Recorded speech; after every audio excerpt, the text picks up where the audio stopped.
Lopultakin riittävästi lunta. Täysin spontaanisti lähdimme pienelle talvimatkalle. Matkailuautolla liikkuessa olemme täysin vapaita. Pysähdymme missä haluamme. Tämä matkustustapa sopii meille erinomaisesti. Edessä avautuvat maisemat rauhoittavat mieltä.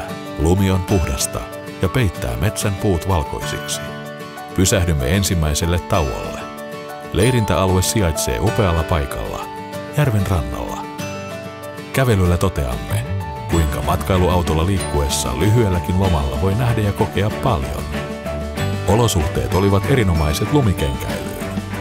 Mekin halusimme kokeilla ja saimme välineet helposti lainattua. Ylöspäin noustessamme kuulimme paikallisilta tarinoita alueen menneisyydestä. Joku tiesi kertoa täällä muinoin sijainneesta hopeakaivoksesta.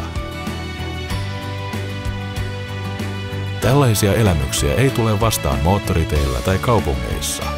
Olimme todellakin lumen keskellä ja kiitollisia lumikengistämme. Matka alas sujui hieman nopeammin. Retki luontoon oli hieno kokemus matkan varrella ja niin helposti toteutettavissa. Myöhemmin nautimme matkailuauton lämmöstä ja muistelimme päivän kohokohtia. Seuraavana aamuna lähdimme jo aikaisin liikkeelle. Ajoimme talviolosuhteissa läpi lumisten alppikylien. Keli muuttui nopeasti. Pian aurinko paistoikin kirkkaalta taivaalta. Korkealle kohoavat vuorenhuiput näkyvät kauas. Tänne pysähdymme. Sovimme paikallisen oppaan kanssa tutustumisesta luonnonpuistoon. Hän näytti meille todellisia vuorilla kiipeilijöitä. Talvella kauriit elävät ylhäällä omassa rauhassa, mutta lähempänä ihmisasutusta. Päätimme nousta itsekin ylös vuorelle katselemaan maisemia. Meillä oli mukavasti autoon pakattuna kaikki tarpeellinen, ulkoiluvaatteista lasketteluvarusteisiin. Hiihtohissillä nousee nopeasti 2000 metriin. Laskettelurinteillä oli jo liikettä. Alueen rinteet ovat melko lumivarmoja. Nousimme hissillä vielä ylemmäs.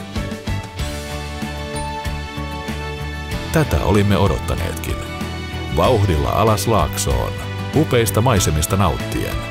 Niin mukavaa.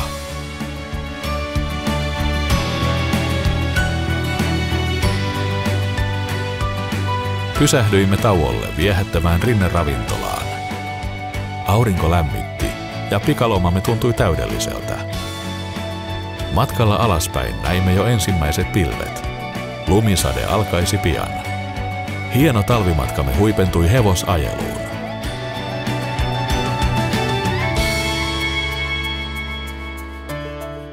Matkailuautolla olisimme voineet jatkaa talvista lomaamme vielä viikkoja eteenpäin. Ensi talvena lähdemme varmasti uudelleen matkaan. Tai jos lumitilanne on näin hyvä, ehkä jo ensi viikonloppuna. Mehän voimme liikkua ja lomailla vapaasti.